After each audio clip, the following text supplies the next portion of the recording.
Sa number 2, Bureau of Fire Protection nagapanawagan sa publiko nga likawan ang pagpanutod sang basura kag ang pagpilak sa mga upos sang sigarilyo bisan diin lang. Ini matapos ang sunod-sunod nga mga kaso sa grass fire sa Bacolod City. Halin sang Abril 1, tubtob 14, mayara na sang 62 ka mga grass fire nga insidente nga nagluntad sa syudad sa Bacolod base sa pinakauli nga datos gikan sa Bacolod City Fire Station.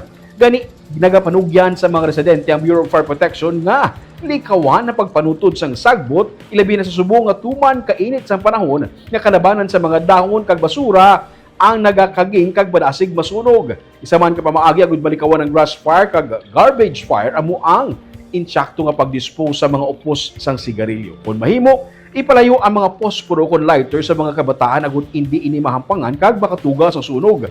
Subong nga hapon isa naman ka grass fire nagluntad sa barangay Alihis sa Bacolod City.